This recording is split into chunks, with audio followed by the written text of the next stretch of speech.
Bismillahirrahmanirrahim.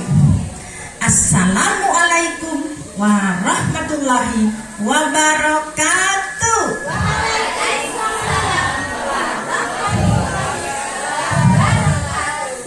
Yang betul hanya buatik saja. Kita kalau menghadapi anak-anak, Assalamualaikum warahmatullahi wabarakatuh. Anak-anak jawabin, Waalaikumsalam warahmatullahi wabarakatuh. Itu, ya saya kan salamnya gini, jawabnya harus gitu. Assalamualaikum warahmatullahi wabarakatuh.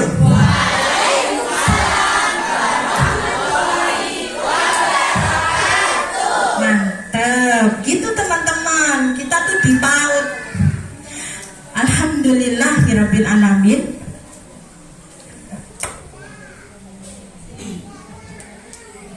Alhamdulillahirabbil alamin. Tiap hari hanya bersyukur kepada Allah, dan Allah hari ini mengizinkan saya bersama Ustadzah Arini dari perwakilan SIT Probolinggo menjadi guru penggerak angkatan 6. Sudah berjalan 2 bulan Ustadzah semua.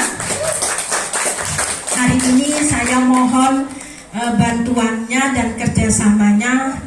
Hari ini saya bersama Ustadzah Arini dari SDIT akan beraksi nyata bersama teman-teman, berkolaborasi menambah wawasan ilmu yang saya terima di calon guru penggerak angkatan 6. Tetapi sebelumnya saya mengucapkan banyak terima kasih kepada rekan saya, khususnya dari PKIT Permata nih depan saya ini, karena selalu membimbing saya, menyemangati saya tiap hari. Terima kasih ya Bu.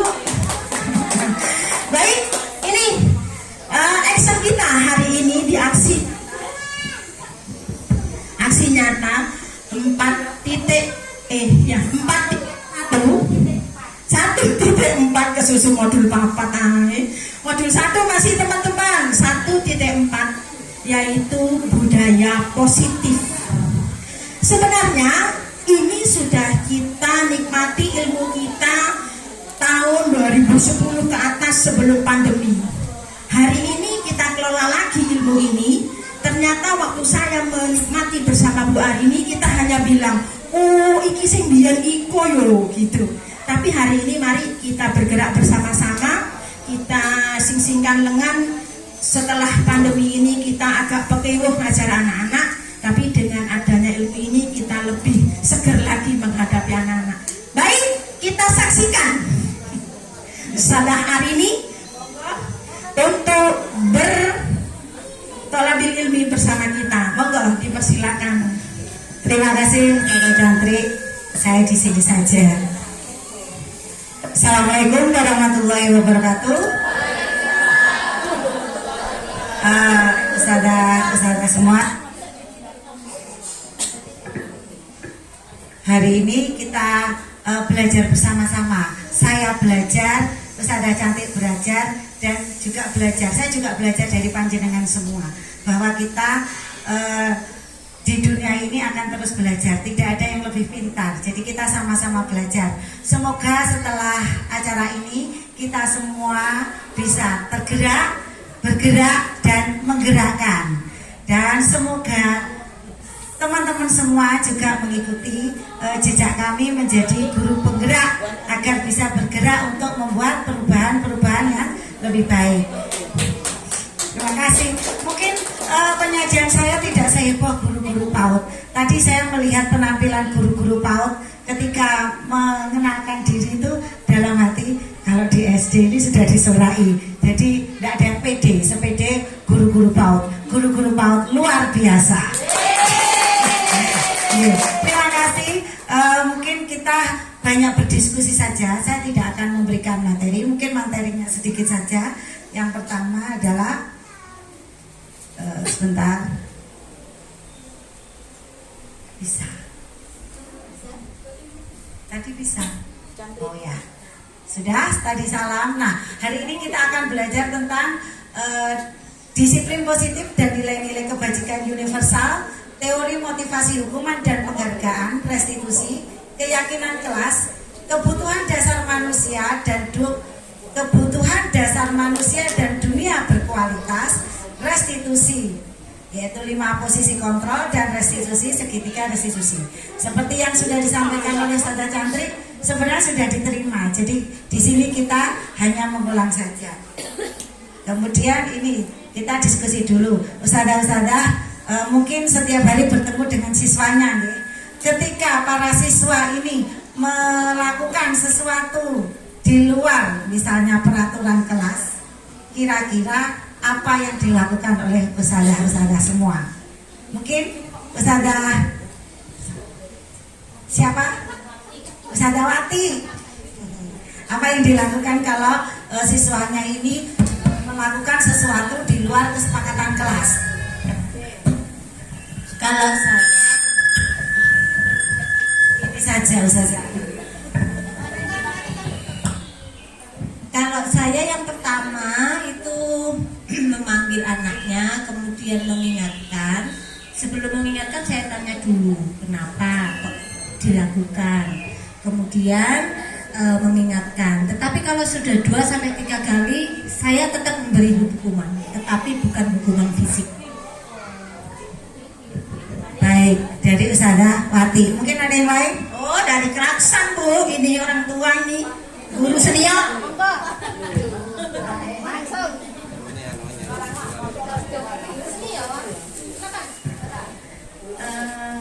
Kalau dari kami sama yang jawab dengan Bu Wati.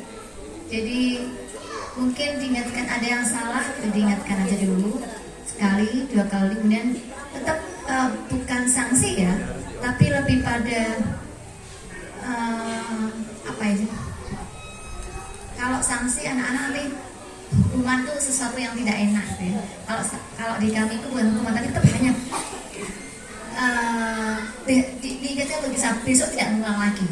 Dan jika besok mengulang lagi, sampai dia betul masuk dalam memorinya bahwa aku sudah berubah, dan saat berubah itu kami beri semacam reward ya, menyampaikan kepada teman-temannya bahwa ini loh dia yang sudah hebat, sudah berubah seperti itu. Lagi satu lagi, mau yang mana Bu Arini? Maaf ya, hari ini tunjuk. Mari yang dari Reca, suaranya mana? Betul enggak?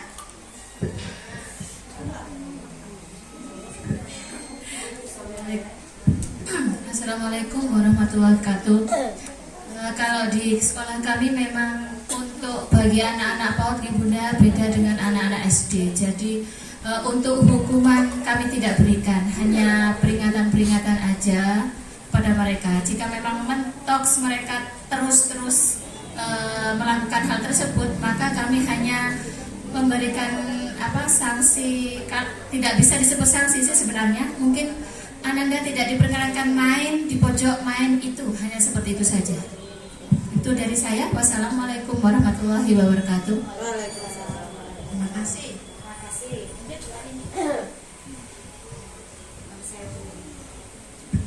Terima kasih ustazah-ustazah semua. Luar biasa masukan dari ustazah-ustazah semua. Bisa jadi masukan juga untuk diri saya pribadi. Nah, selanjutnya saya mau menanyakan ustazah-ustazah semua ini setuju atau tidak setuju nih, hukuman dapat mendisiplinkan anak. Kira-kira setuju? Ada yang setuju? Berapa orang? 1. Berarti yang lainnya tidak setuju. Hukuman bisa mendisiplinkan anak. Yang setuju 1. Kemudian yang kedua, pemberian hukuman dengan hal positif seperti membaca atau membersihkan halaman sekolah dapat meningkatkan disiplin anak. Setuju napa mboten? Setuju. Kemudian yang ketiga, memberi penghargaan dapat meningkatkan motivasi belajar anak. Setuju. Oke, nanti kita pelajari bersama-sama. Lanjut. Ini lanjut saja. Nah, perubahan paradigma teori kontrol atau teori pilihan, yaitu ilusi kita guru bisa mengontrol murid. Apakah benar? Apakah kritik dan bahwa kritik dan membuat orang merasa bersalah dapat menguatkan karakter, atau semua penguatan positif efektif dan bermanfaat. Kemudian yang terakhir, apakah bahwa orang dewasa memiliki hak untuk memaksa? Ini sebuah pertanyaan, ya. Lanjut. Nah, seperti ini Ustazah. Ketika ada siswa kita melakukan sesuatu di luar disiplin, perasaan kita, anak ini kok tidak manut ya sama saya. Apakah ada perasaan seperti itu? Terus akhirnya kita memaksakan anak itu harus berbuat sesuai dengan keinginan kita. Tidak. Nah, kadang-kadang seperti itu kalau saya. Kamu pokoknya harus begini. Kok gak manut sih dikandani gitu. Kok gak manut sih seperti itu. Nah, apakah kita bisa menjadi kontrol untuk siswa kita? Tidak ternyata, nggih. Kita mencoba mengubah orang agar berpandangan sama dengan kita. Kita ubah paradigma kita, yaitu kita berusaha memahami pandangan orang lain tentang dunia. Misal ada siswa kita terlambat, kita ini sudah dikunci otak kita, mindset kita sudah negatif. Anak ini mesti melakukan kesalahan, padahal kita tidak tahu mengapa anak ini terlambat. Jadi kita harus berusaha memandangi pandangan orang lain tentang dunia. Kemudian perilaku buruk dilihat sebagai suatu kesalahan, padahal semua perilaku memiliki tujuan. Kadang-kadang anak-anak kita itu, mungkin anak-anak PAUD gitu, pernah punya anak kecil. Anak kecil ini kadang-kadang tidak tahu ini salah atau benar. Dia melakukan ini karena ada tujuannya. Tapi kita sebagai guru kadang sudah terkunci, anak ini melakukan sesuatu hal yang buruk. Jadi kita harus paham bahwa semua perilaku siswa kita ini memiliki tujuan. Kemudian orang lain bisa mengontrol saya, padahal sebenarnya hanya Anda atau diri kita sendiri yang bisa mengontrol diri kita sendiri. Jadi sebenarnya anak-anak ini tidak bisa kita kontrol. Anak-anak ini bisa mengontrol dirinya sendiri dengan apa? Nanti pembelajaran selanjutnya yaitu dengan keyakinan diri, keyakinan positif dan budaya positif. Kemudian saya bisa mengontrol orang lain adalah salah. Yang bisa adalah Anda tidak bisa mengontrol orang lain. Jadi kita tidak bisa mengontrol siswa kita.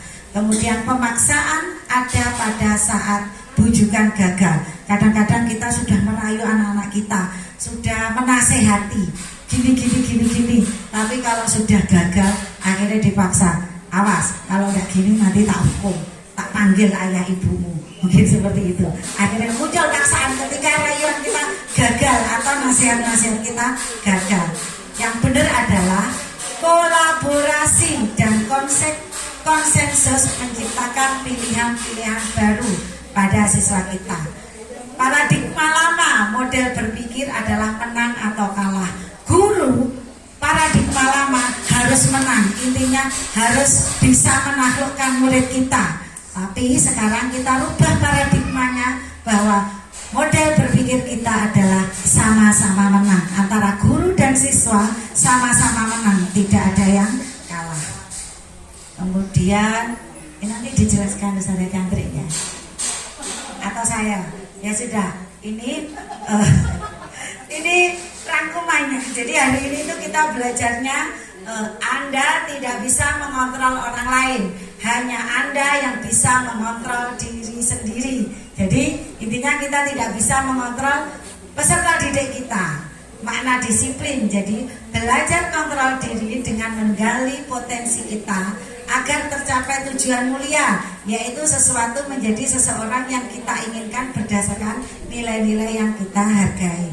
Jadi kita nanti akan belajar meyakinkan kepada peserta didik nilai-nilai apa sih yang harus dilaksanakan oleh peserta didik tanpa ada kontrol dari kita, tanpa ada paksaan dari kita, dari keyakinan siswa.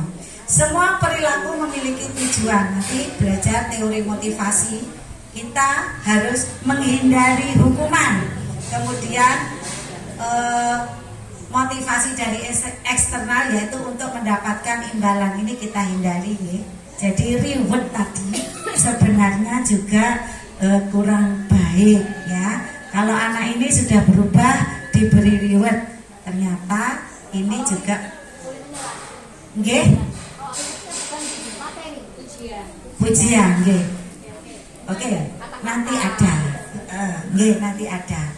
Jadi kemudian yang ketiga, motivasi intrinsik atau dari siswa, yaitu untuk mengontrol diri sendiri agar siswa ini paham nilai-nilai kebajikan universal. Akhirnya akan dicapailah sebuah keyakinan kelas pada peserta didik kita. Kemudian model berpikir menang-menang, jadi tidak ada yang salah. Kita berkolaborasi dan konsensus menciptakan pilihan-pilihan baru. Jadi ustazah-ustazah, ketika peserta didik kita melakukan sesuatu yang melanggar peraturan kelas, posisi kita di mana? Apakah kita sebagai penghukum? Wis, pokoknya kamu tuh mesti salah. Wis, dia jawab apa? Wis, pokoknya kamu salah, sudah berdiri sana di depan. Itu penghukum. Kemudian apakah membuat rasa bersalah? Misalnya kamu udah kasihan sama ustazah, tiap hari ngomong pempino tidak jalan kalau saya biasanya. Duh, itu kan membuat rasa bersalah. Apakah kita sebagai teman? Apakah kita sebagai pemantau? Atau yang terakhir adalah kita sebagai manajer. Nah, harapan kita setelah belajar ini nanti kita bisa posisi kita minimal di pemantau dan maksimal di manajer. Kemudian nanti kita belajar segitiga restitusi, insya Allah akan diterangkan oleh Ustazah Cantrik, yaitu menstabilkan identitas, validasi kebutuhan itu seperti apa, dan menanyakan keyakinan agar tercipta keyakinan kelas. Dan yang terakhir, realita kebutuhan kita, kebutuhan siswa kita adalah berbeda-beda. 5 kebutuhan dasar manusia itu bertahan hidup. Maksudnya bertahan, kadang-kadang ketika anak-anak kita salahkan, dia akan memosisikan dia, aku harus bertahan, aku ki bener, tapi ustazah itu tidak paham, aku itu melakukan ini itu kenapa, dia akan terus bertahan. Kemudian penguasaan, kebutuhannya itu penguasaan, kemudian kasih sayang dan rasa diterima, kemudian kesenangan dan kebebasan, seperti itu. Mungkin ada Cantrik ini atau langsung praktek.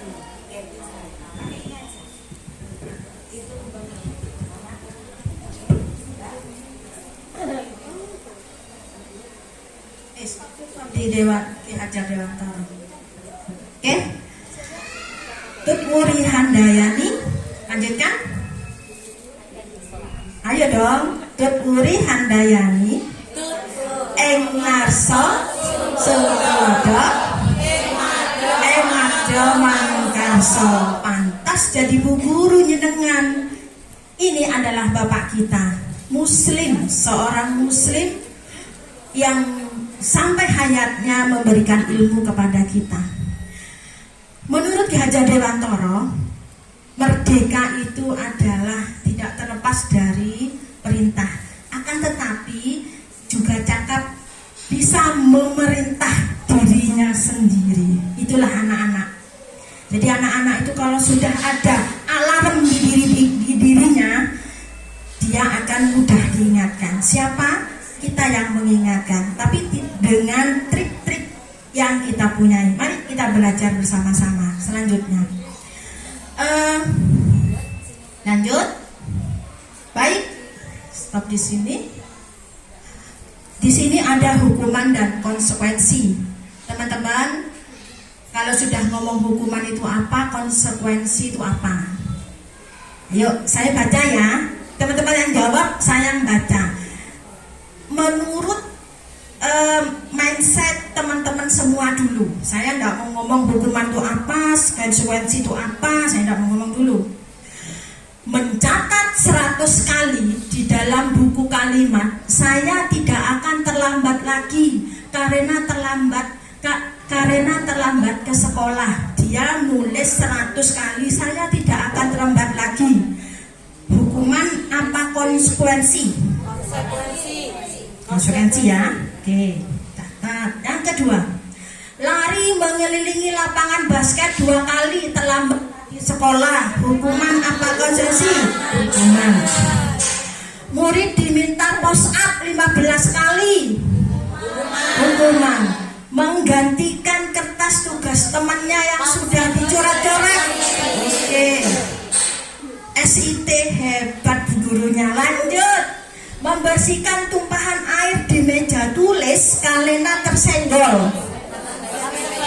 Konsekuensi. Murid disuruh mengenakan sepatu seharian di sekolah karena tidak mengenakan sepatu hitam. Murid tidak. Hukuman. Murid disuruh mengenakan sepatu seharian di sekolah karena tidak mengenakan sepatu hitam. Oke. Lari mengelilingi lapangan. Ini yang terakhir ini. Ya dulu dong. Lari mengelilingi lapangan basket 2 kali karena terlambat 10 menit untuk pelajaran PJOK. Sip, konsekuensi. Lanjut Bu Arini. Ternyata tepuk tangan untuk kita semua. Baik. Betul, silakan Bu Arini. Teman-teman sudah pintar. Saya tunggu nanti ya, teman-teman yang lain siap mengikuti guru perenggak selanjutnya. Lanjut Bu Arini. Oke. Jadi saya baca hanya 3 Bu Arini ya. Di sini, maaf, mata saya agak berkelainan, jadi agak dekat. Sesuatu yang menyakitkan harus terjadi. Konsekuensinya adalah sesuatu harus terjadi. Di sini kita harus mau belajar tentang apa itu konsekuensi, apa itu restitusi. Oke? Kita tidak mudah ngomong konsekuensinya wis kayak gini. Di hati namanya kalau mengingatkan anak-anak, iki wis konsekuensinya wis kayak ini, gitu. Atau kita, ayo gimana sih enaknya restitusi? Kita lihat ya. Antara bedanya konsekuensi dan restitusi. Kita sudah belajar 10 tahun yang lalu. Mari kita mengingat lagi. Pandemi sudah merubah otak kita.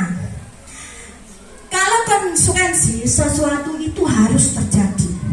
Kalau restitusi itu adalah pilihan. Kita harus memilih. Yang nyaman, tidak nyaman untuk muridnya, untuk jangka panjang. Kalau konsekuensi itu adalah untuk jangka pendek, kalau restitusi itu untuk jangka panjang. Kalau kita mengingatkan anak-anak dengan konsekuensi, dia hanya menerimanya jangka pendek. Kalau kita pakai restitusi, maka kita akan mudah mengingatkannya lagi. Selanjutnya, korban mendapatkan keadilan.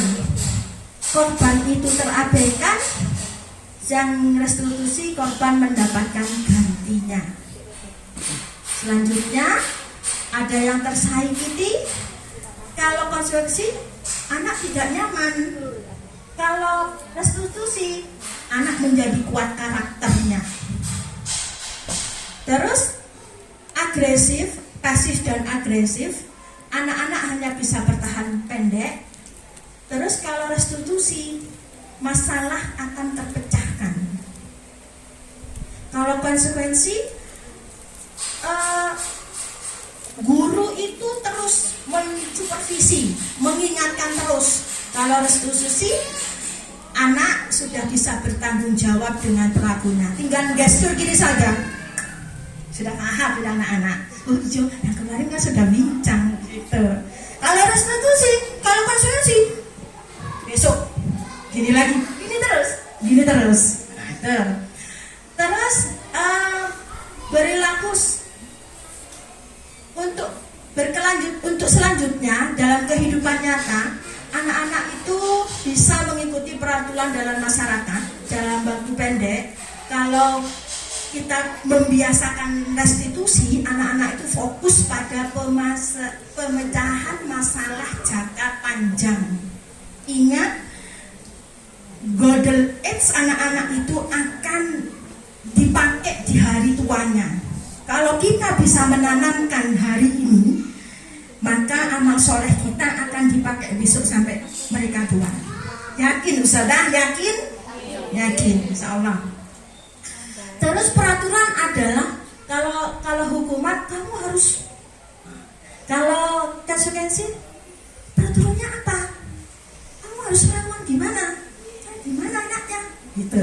Kalau restitusi, terus gimana enaknya? Nada juga mengikuti. Kita belajar nada, bukan di lagu saja. Terus apa yang kamu harus perbaiki? Anak, terus gimana? Terus anak-anak itu sudah otaknya itu pinter, dia punya jawaban. Terus murid membenci peraturan. Terus kalau konsekuensi, murid menghormati peraturan. Tapi kalau restitusi, dia mengikuti peraturan untuk dirinya sendiri dan orang lain.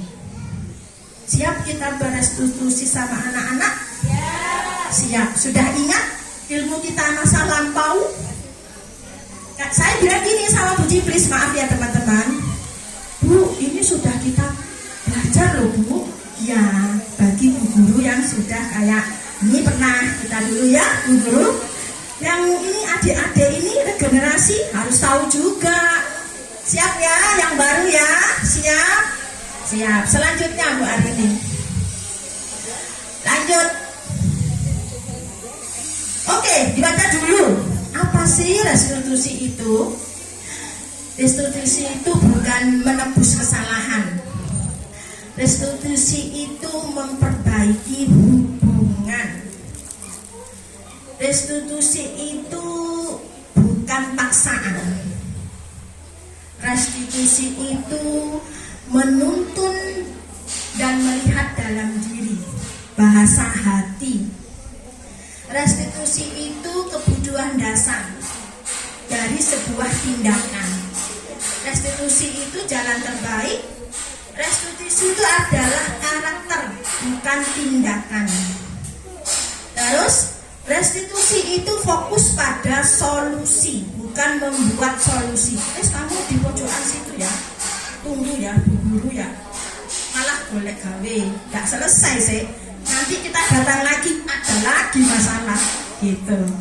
Terus restitusi itu yang tadi Bu, yang terakhir belum saya baca. Ya, itu mengembalikan murid yang berbuat salah kepada kelompoknya.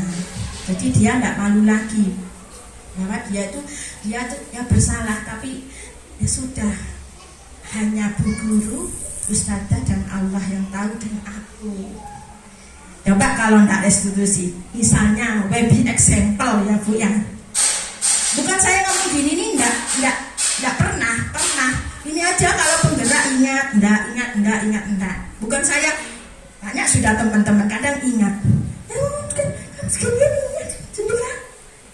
Tapi saya balik lagi, saya istighfar yang banyak, astagfirullah. Ini saya panggil, yuk kita ngobrol.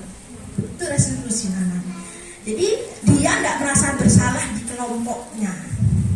Itu restitusi. Selanjutnya Bu Arini langsung ke segitiga. Sebelumnya kita selesai. Bu Arini, ada filmnya bisa enggak? Saya punya film lucu loh. Kalau Bu Arini punya, tapi kan kita ke PAUD. Saya punya film lucu. Tapi kan sudah benar restitusi, saya film lucu dulu.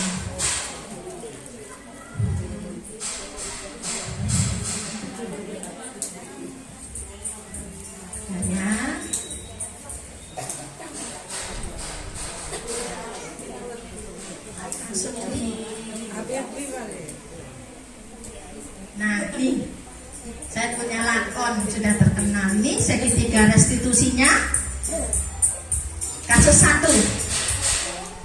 Oke, langsung di video Bu. Kasus 1-nya jangan dibangun ya enggak usah dah. Lanjut. Bentar ya.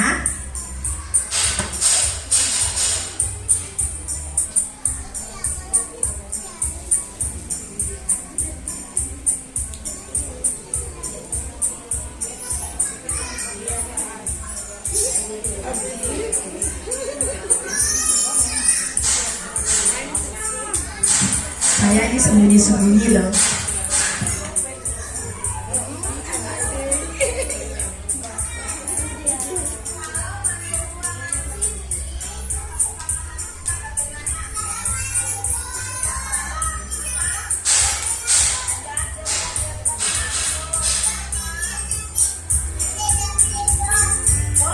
Kalau sudah dekat-dekat kasur, maka kita akan menjadi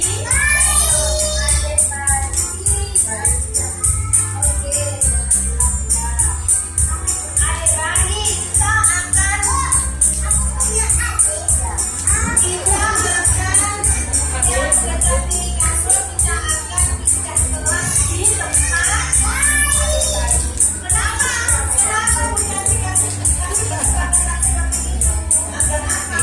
Agar tenang.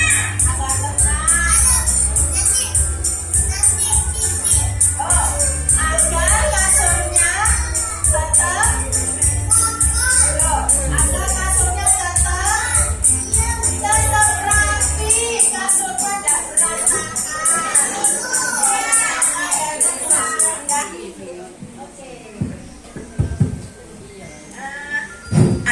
Mau flashback sama saya. Tadi kan ada kasus. Coba siapa yang bisa beramal soleh menceritakan kasus saya tadi. Tadi kan itu kan cerita saya. Ada nggak cerita dari teman-teman? Tadi itu dia itu gini kasur. Ada? Mau? Ayo dong. Tunjuk lagi ya. Oke. Aku nggak boleh tunjuk teman-teman jauh aja. Oke. Baik. Guru baru.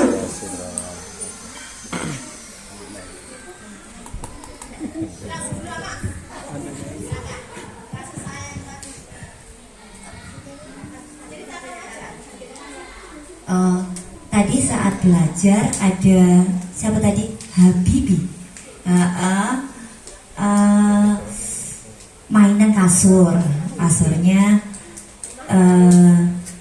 sampai roboh, diberikan lagi. Setelah itu si ustadahnya membuat kesepakatan dengan anak-anak.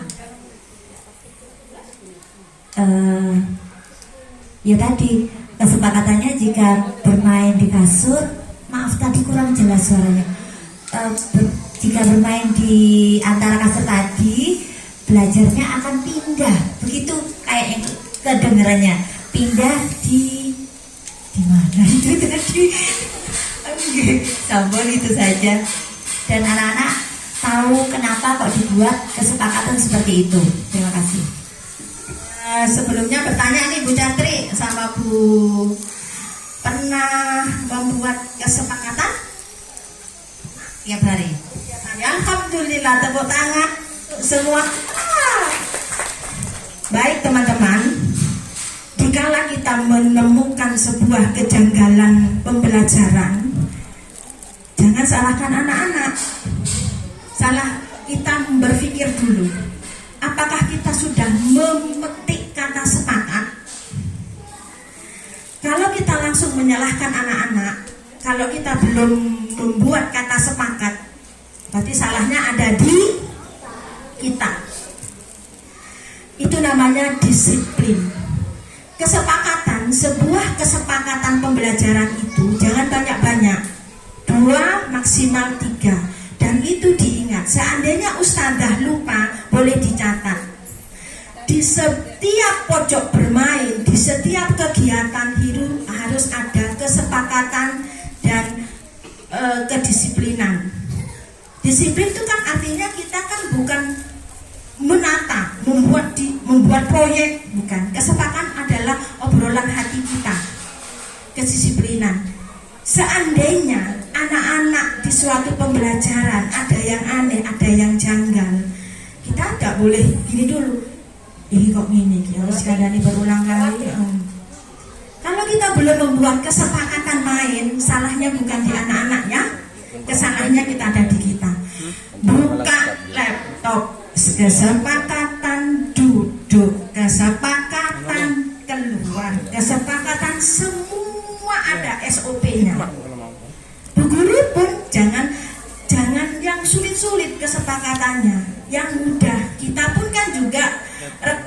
rekam otak kita kan sudah mulai berkurang. Jadi kesepakatannya itu harus yang bisa diingat saya, kita dan anak-anak.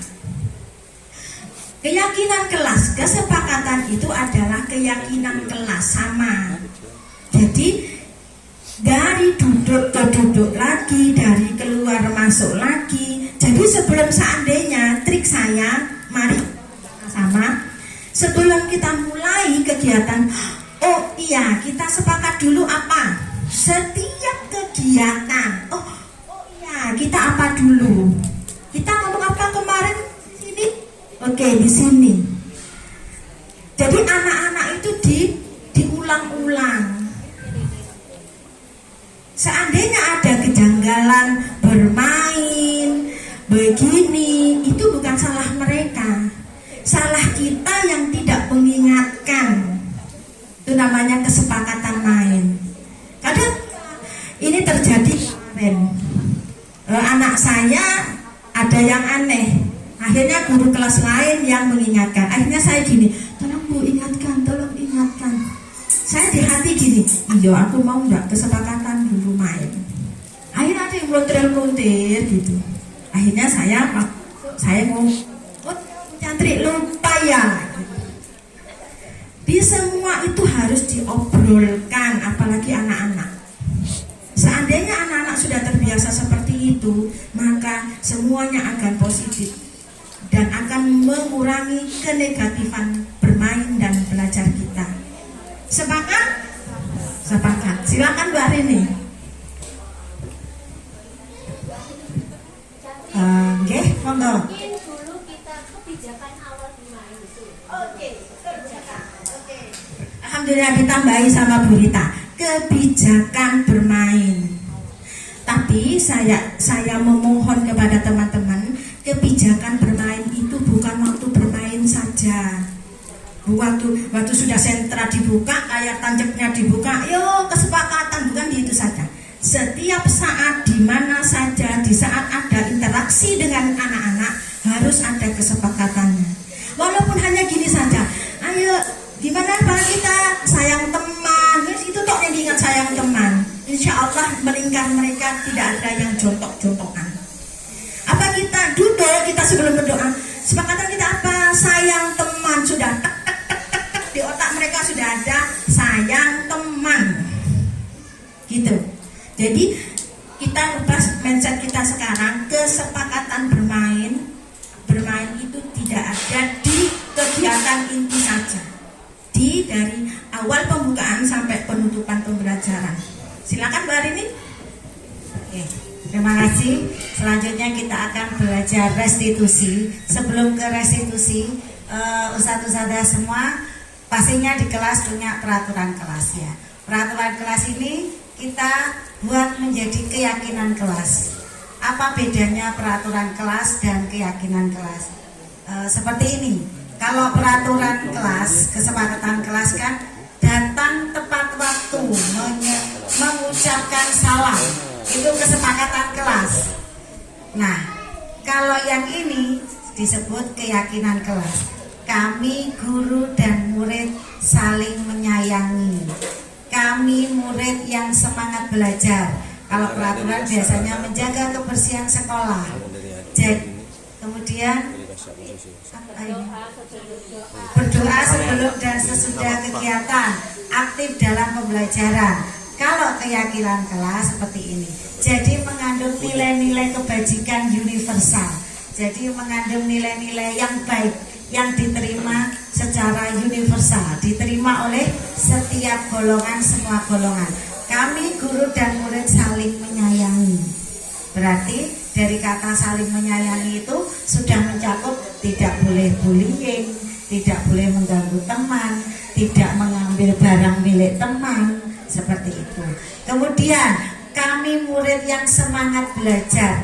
Dari kata-kata semangat belajar ini tidak perlu lagi diingatkan kapan datang ke sekolah, kapan waktunya bermain, kapan waktunya belajar. Itu sudah ada kata-kata semangat. Kami murid yang peduli dengan teman-teman, mengandung kata-kata kebajikan universal yaitu peduli. Intinya berarti setiap siswa kalau di peraturan, di breakdown di peraturan adalah saling membantu, saling menolong, seperti itu. Ini adalah perbedaan antara peraturan kelas dan keyakinan kelas. Kemudian kalau peraturan seperti ini, selalu kembalikan buku ke tempatnya. Kira-kira keyakinan kelasnya apa, Ustazah?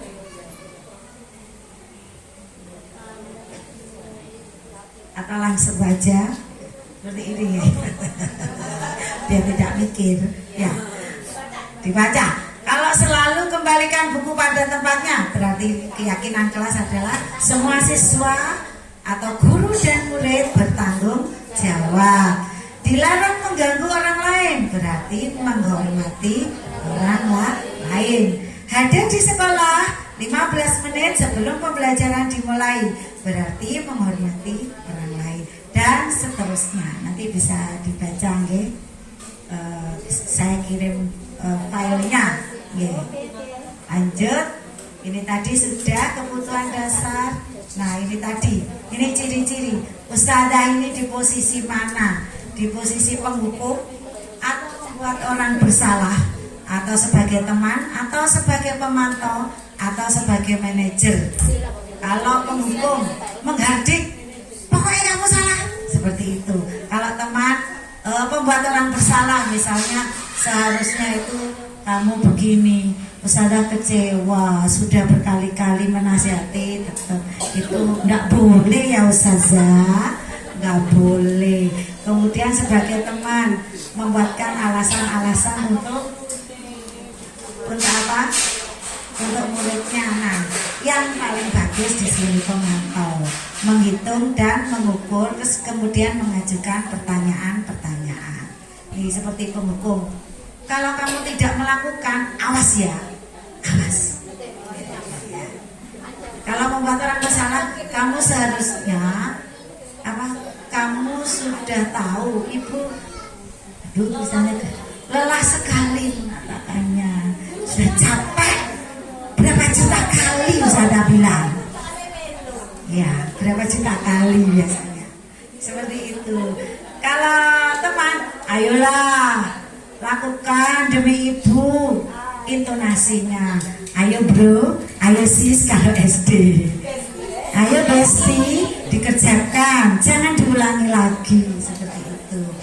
Terus kalau pemantau, kira-kira apa peraturannya, ya? Kalau manajer, apa yang kita yakini, apa yang bisa kau kerjakan untuk memperbaiki masalah ini. Nah, seperti itu. Tidak saya bacakan semua. Nah, ini pertanyaan-pertanyaan. Saya kecewa sekali dengan kamu, membuat rasa bersalah. Kamu tidak pernah benar melakukannya, salah terus. Sudah diulang-ulang, pancet salah. Penghukum. Kalau teman, ayolah lakukan demi ibu, demi bapak. Kalau pemantau, apakah kamu mau mendapatkan stiker bintang hari ini? Nah, ini yang bagus manajer. Bagaimana kamu bisa menyelesaikan masalah ini? Lanjut. Nah, kita belajar segitiga restitusi. Jadi Ustazah, ketika mendapati siswa-siswa kita melakukan sesuatu di luar peraturan kelas atau keyakinan sekolah, maka yang perlu kita lakukan sebagai guru adalah dengan cara segitiga restitusi. Yang pertama kali yang kita lakukan adalah menstabilkan identitas. Jadi ketika anak-anak melakukan kesalahan, langsung kita panggil, langsung ditanya, kenapa nak hari ini kamu terlambat? Aku bangun kesiangan Ustazah. Jangan langsung dimarahi, makanya itu jam piro, kayak gitu. Gini, setiap orang pasti pernah melakukan kesalahan. Kamu bukan satu-satunya yang pernah melakukan kesalahan. Seperti itu. Harus sabar nih Ustazah. Kemudian validasi kebutuhan. Kamu tentu punya alasan mengapa kamu melakukan itu, mengapa kamu bangun kesiangan. Apakah ada cara yang lebih efektif agar kamu tidak bangun kesiangan? Itu adalah validasi kebutuhan. Kemudian Yang terakhir adalah menanyakan keyakinan. Kira-kira nilai apa yang telah kita sepakati kemarin? Kamu ingin menjadi orang seperti apa? Seperti itu. Apakah kamu sadar kamu sudah melanggar keyakinan yang kita sepakati kemarin? Seperti itu. Terakhirnya seperti itu. Tidak boleh, katanya Bu Wati terakhirnya, ayo bersama. Nah, boleh apa tidak? Tidak boleh dicontoh ya. Aduh. Nah, ini contoh menstabilkan identitas ketika anak-anak berbuat salah. Berbuat salah itu hal yang manusiawi, anak-anak. Tidak ada manusia yang sempurna. Bapak Ibu juga pernah berbuat salah. Biar adem dulu gitu loh. Jangan langsung push up 10 kali, baca istighfar 100 kali, nulis istighfar di buku tulis. Itu anak-anak itu masih panas, sudah ditekan sama ustadzahnya. Jadi tidak boleh. Kemudian kita pasti bisa menyelesaikan permasalahan ini dengan menstabilkan identitas. Bapak Ibu tidak tertarik untuk mencari tahu siapa yang benar, siapa yang salah. Misal ini kita bertengkar, yang dimunculkan dua. Halo ya. Jadi Bapak Ibu lebih tertarik untuk menyelesaikan masalah. Kalau kamu menyalahkan dirimu sendiri terus-menerus, apakah kamu bersikap baik pada dirimu sendiri? Yang pertama, menstabilkan identitas, kemudian memvalidasi kebutuhan. Kamu bisa melakukan hal lebih buruk, tapi kamu tidak melakukannya kan? Kamu pasti punya alasan mengapa melakukannya. Kalau video yang saya buat kemarin, siswa saya itu terlambat. Saya tanyakan, kamu pasti punya alasan mengapa semalam tidurnya terlalu larut. Kemudian apa yang penting bagi kamu? Yang penting bagi dia itu apa? Ternyata bagi dia itu pentingnya itu datang tidak terlambat. Dia tahu keyakinan pentingnya datang tidak terlambat. Nah, ini juga diberi penegasan. Kamu boleh tetap berusaha. Kamu sudah berusaha sholat subuh, tetapi setelah sholat subuh kamu tidur lagi, akhirnya kan terlambat. Masih diberi penguatan positif sesuai dengan kebutuhannya. Tapi tambahan sikap lain yang baru. Jadi ini dikasih tambahan sikap positif kepada siswa kita. Kamu hari ini melakukan bertengkar dengan temannya, tetapi kamu sudah bersikap baik meminta maaf. Itu juga harus disampaikan. Maukah kamu belajar cara lain untuk mendapatkan yang kamu butuhkan tanpa harus memukul? Apakah kamu bisa melakukannya dengan lebih baik esok hari? Kemudian, nah yang terakhir menanyakan keyakinan. Kira-kira nilai yang kita percaya di kelas atau di sekolah kita itu apa? Biasanya anak-anak itu mengatakan keyakinannya kita harus datang tepat waktu, kita harus disiplin ustazah. Berarti kamu yakin ini sudah melanggar. Jadi menanyakan keyakinan. Nilai-nilai universal apa yang telah kita sepakati? Pasti anak-anak akan menjawab, kita harus saling menghormat, kita harus semangat, seperti itu. Kelas yang ideal itu seperti apa? Atau kamu ingin jadi anak seperti apa sih kira-kira? Aku ingin menjadi anak yang baik. Nah, nilai-nilai keyakinan itu kita tanyakan. Jadi dari kesadaran, akhirnya ketika anak-anak tahu keyakinannya, dia sadar bahwa dia telah melakukan kesalahan. Jadi tidak perlu kita menghukum, tidak perlu kita membuat orang lain merasa bersalah, tapi anak-anak sadar sendiri karena anak-anak sudah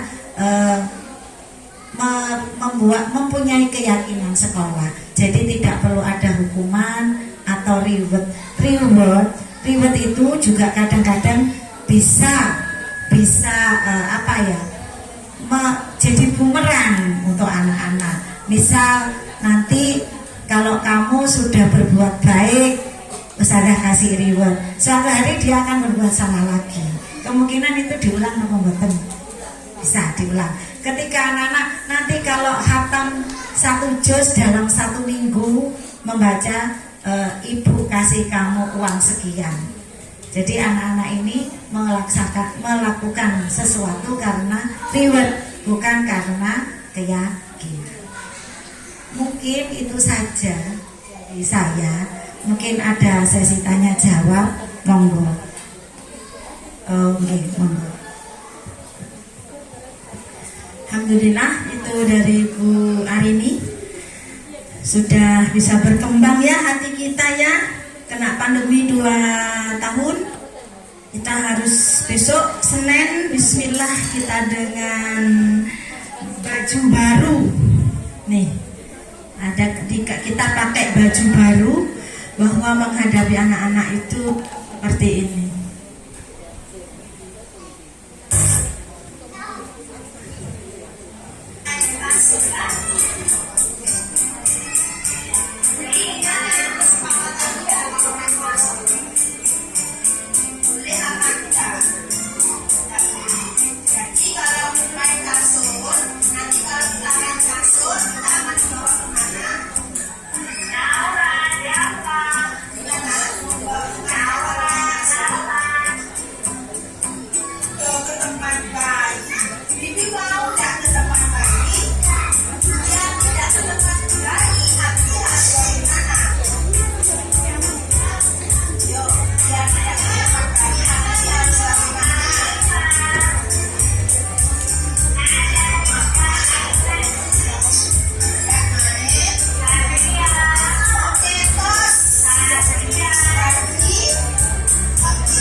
Selanjutnya Habibie tidak pernah main kasur lagi. Alhamdulillah.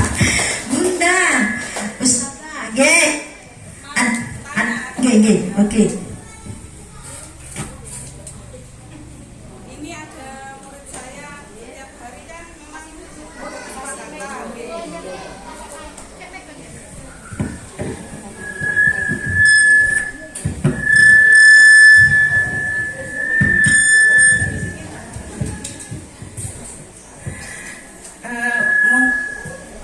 Bu Chantri, ini mungkin setiap murid berbeda-beda.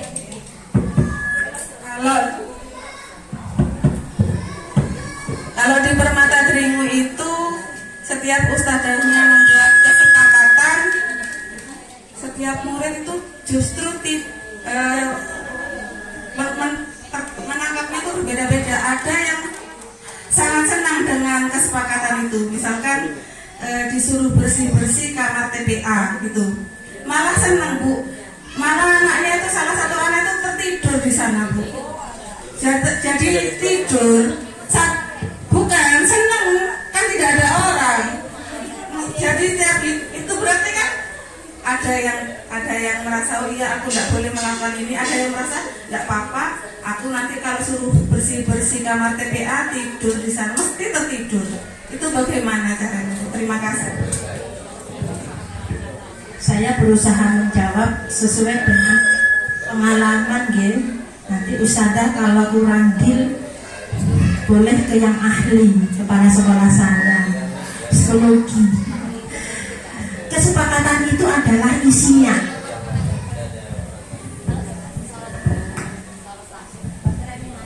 Kesepakatan itu adalah isinya. Oke? Kesepakatan itu harus dibuat satu suara dengan selembaga. Kesepakatan itu harus dibuat selembaga. Seandainya ada anak yang seperti itu, Ustazah, kita membuat kesepakatan itu adalah kan umpamanya tertidur, berarti kesepakatan kita itu belum deal. Ini habis bersih-bersih. Gini, saya sudah membayangkan seandainya ini di wajah saya sudah membayangkan kan bersih-bersih. Gini, namanya kalimatnya, anak-anak setelah kita di TPA apa yang harus kita lakukan? Bersih-bersih, dan bersih-bersih. Seandainya ada yang tertidur kan ada lagi kalimat. Kira-kira tertidur itu apakah bersih-bersih? Jangan. Ya, tidur lagi. Jadi gini Bunda, kalau ada anak bahasanya itu ngudo, dia itu ngudo. Nah, perlu kita ngomong empat mata, sayang. Kita tuh bersih-bersih. Kalau umpamanya tertidur, mamanya itu tertidur, nanti kita tidak akan selesai.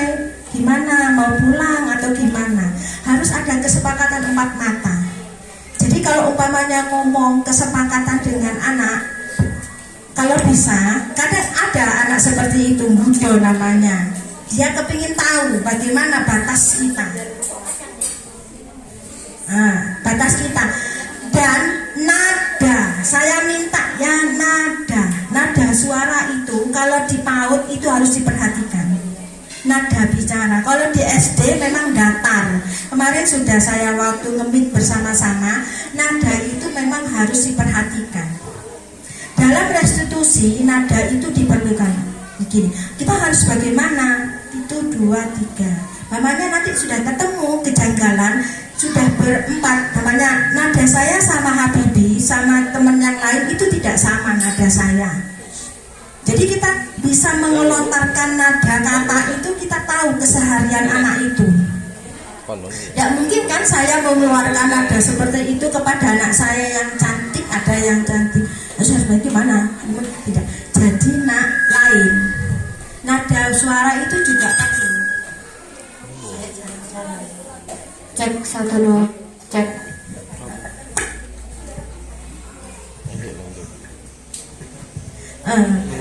Seandainya nanti Bunda, Ustazah masih ada kejanggalan seperti itu, kayaknya saya kepingin main deh ke sana.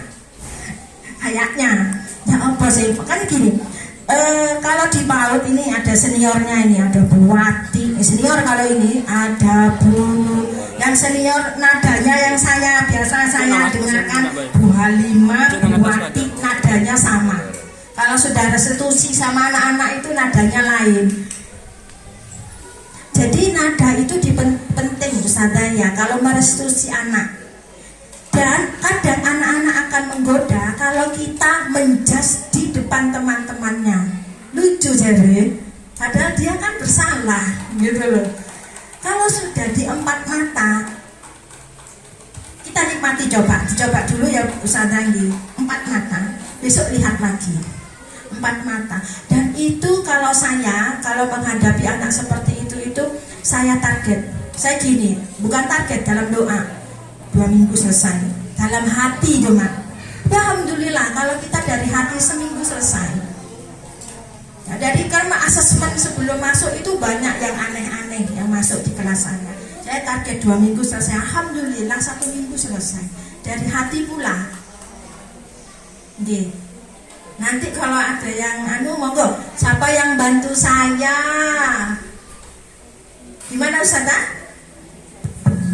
Kenapa monggo? Terima kasih Ustazah.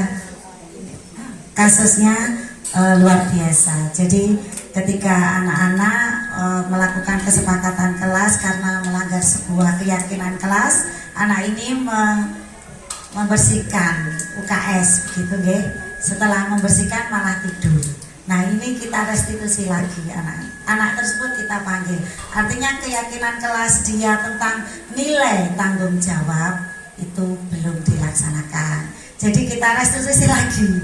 Kenapa kamu tertidur? Pasti dia ada tujuannya mengapa kamu tertidur. Mungkin dia mengantuk atau lelah. Kira-kira yang kamu lakukan itu melanggar keyakinan kelas apa tidak? Kira-kira keyakinan kelas apa yang telah kita sepakati? Misal keyakinan kelas adalah tanggung jawab setelah membersihkan UKS harus kembali. Kamu kira-kira ingin menjadi apa? Nah, kalau misal saya jadi anak yang baik, saya nak jadi disiplin, kira-kira apa kamu lakukan? Jadi dikembalikan kepada anak itu untuk apa yang harus dilakukan. Jadi memang restitusi ini itu bisa berlanjut, satu kasus itu bisa beberapa kali restitusi. Mungkin seperti itu. Terima kasih. Terima kasih Bu Arini. Begitu. Jadi tab-tabnya itu keyakinan kelas dulu, pembelajaran, kejanggalan pembelajaran kita restitusi. Besok kita lihat lagi, tidak selesai restitusi lagi. Besok sampai anak itu mengetahui apa maksudnya. Itu saya bukan sama Habibie saja, banyak. Kalau di kelas saya tuh hampir semua. Jadi tiap hari. Biasanya saya lakukan restitusi itu waktu jurnal. Kalau jurnal kan 4 mata kan di habis jurnal kan ngobrol. Jadi saya ingat yang kemarin, itu ya kemarinnya gitu. Soalnya saya kalau umpamanya manggil satu-satu, kapan saya mau ngomong? Kalau panggil anak saya mau ditinggal, ya sudah. Jadi apa nanti mereka? Nanti waktu 4 kalau jurnal itu saya ngobrol. Kemarin ya kamu gimana nak? Gimana sih? Jadi ceritanya pendek, mereka jurnal ceritanya pendek, tapi ngobrol saya kepingin menyelesaikan yang kemarin. Terus lagi kalau umpamanya kalau mau pulang ada waktu saya deketi, atau kalau masih ingat anak teman-temannya ngerjakan saya deketi. Itu kalau umpamanya ninggal kelas nggak bisa. Itu pengalaman saya di restitusi. Jadi teman-teman monggo hari ini kita berubah bersama-sama. Kalau ingin mengingatkan teman-teman anak-anak, bukan di maaf sudah, tahan dulu, bernapas yang panjang. Oke, harus bagaimana, begitu dulu. Bukan saya tidak melakukan, sering lupa, tapi ingin selalu ingat. Karena pandemi ini sudah 2 tahun kita menutup otak kita dan pemikiran kita berubah lagi bahwa restitusi ini harus kita lakukan agar budaya positif sekolah kita wujudkan bersama-sama di lembaga ini. Restitusi bukan hanya kepada anak didik saja, tapi restitusi harus dilakukan kepada teman sejawat. Setuju wanita? Jadi tidak ada dengan teman sejawat. Makanya sampai niku tidak ada ngomong. Astagfirullah. Restitusi sebenarnya gini duduk. Bro, mau ya bro. Ini bagaimana? Positif lembaga kita. Ciri khas keitian kita akan terlihat di restitusi. 10 tahun yang lalu kita sudah mengenal restitusi ini. Mendatangkan dari Jakarta berjuta-juta. Hari ini mari kita ingat bersama. Saya juga mengingat waktu saya ngemit saya nangis. Wah lagi masih zaman dulu. Sesama teman sejawat pun kita harus restitusi. Gak lupa, lu mau makan minta panjang tanya. Jaho panjang. Sebenarnya restitusi itu enak, lebih menguhuwah kepada kita gitu. Ya kadang lali, tapi kadang lari, alangkah indahnya kalau kita ingatkan. Mengingatkan adalah tanda sayang. Ada yang mau bertanya? Restitusinya? Atau ingin cepat-cepat Senin? Cepat-cepat Senin ini enak. Baik teman-teman, itu langsung Senin ya. Kita praktek, kita berubah bersama-sama. Bukan jenengan saja, saya juga doa ini juga. Ya hari ini saya diizinkan Allah. Oh ya teman-teman, ada yang belum saya memberikan kabar gembira kepada jenengan semua. Fasilitator saya dengan doa hari ini adalah Bapak Naufal Umam dari Penjamin Mutu Kota Lampung JSIT. Alhamdulillah. Ada salam dari beliaunya untuk jenengan-jenengan semua. Ditunggu penggeraknya selanjutnya. Gitu. Gitu teman-teman. Jadi saya alhamdulillah dimomong sama Pak Umam. Memang beliau masih muda, tapi saya banyak belajar dari beliau. Jadi teman-teman ada salam. Monggo kita bergerak bersama-sama. Probolinggo Lampung saling mendoakan, saling bergerak. Sepakat? Oke, sepakat. Alhamdulillahirrahmanirrahim. Ada yang bertanya lagi? Oh, sudah keburu senang Bu Arini. Alhamdulillah. Itu dari saya, semoga bermanfaat. Nanti silakan menjapri-japri. Kalau umpamanya ada sesuatu kejanggalan di sekolah, monggo saya sama Bu Arini bisa praktek langsung, praktek baik bersama teman-teman di sekolah. Saya dipanggil sesekali, boleh. Sehari saya mau izin ke Bu Jibli, Bu Jibli saya tak praktek baik, boleh. Saya dipanggil sama Bu Arini. Kalau Bu Arini nanti sama teman-teman SD dipanggil. Itu karena apa? Kita harus nyata, ilmu kita harus nyata dan berkah. Itu teman-teman, tidak usah panjang lebar. Terima kasih. Itu masih banyak kasus-kasus dan akan menunggu kasus selanjutnya, dan akan kita berusaha gimana menyikapi kasus yang kita hadapi. Kita berjanji hari ini tidak ada yang mengejas di tempat. Kita restitusi ya anak-anak kita bersama-sama. Alhamdulillah. Sebelum ditutup, saya mau manggil yang dari Leces sama Kebun Ilmu. Silakan maju dulu, Bunda. Kebun Ilmu, oh enggak, sama Leces. Sudah, ditutup dulu Bu Arini. Ayo Kebun Ilmu sama Leces dong. Terima kasih waktunya Ustazah semua. Semoga ilmu hari ini bermanfaat. Minimal diri kita, lembaga kita, dan orang-orang di sekitar kita. Terima kasih, mohon maaf sebesar-besarnya atas segala kekurangan. Wassalamualaikum warahmatullahi wabarakatuh. Waalaikumsalam warahmatullahi wabarakatuh. Terima kasih Ibu, terima kasih Ibu, terima kasih kami ucapkan. Terima kasih Ibu, terima kasih Ibu, terima kasih kami ucapkan. Salam, salam, terimalah salam dari kami yang ingin maju bersama-sama.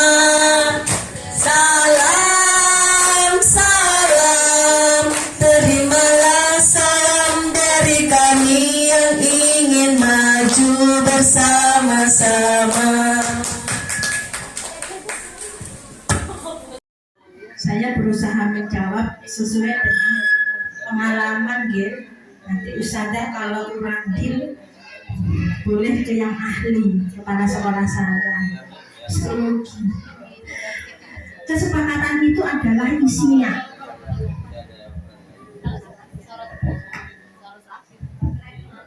Kesepakatan itu adalah isinya. Oke. Kesepakatan itu harus dibuat satu suara dengan selembaga. Kesepakatan itu harus dibuat selembaga.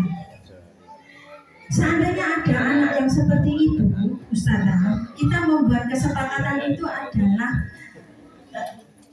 kan umpamanya tertidur, berarti kesepakatan kita itu belum deal.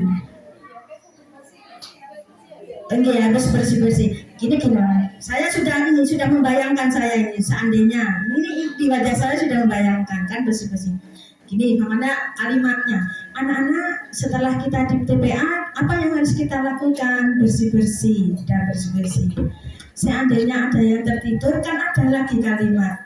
Kira-kira tertidur itu apakah bersih-bersih? Ya kan?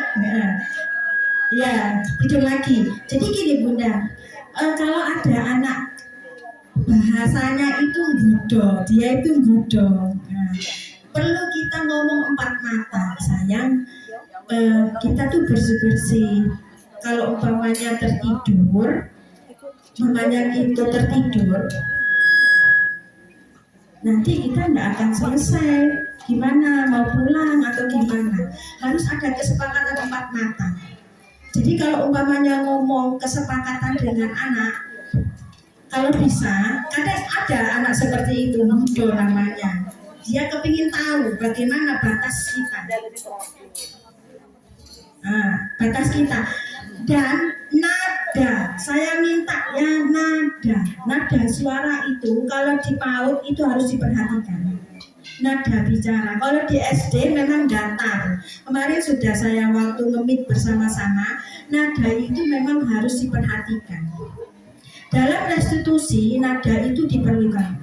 Begini, kita harus bagaimana? Itu 2, 3. Namanya nanti sudah ketemu kejanggalan, sudah berempat. Namanya nada saya sama Habibie, sama teman yang lain itu tidak sama nada saya. Jadi kita bisa mengelontarkan nada kata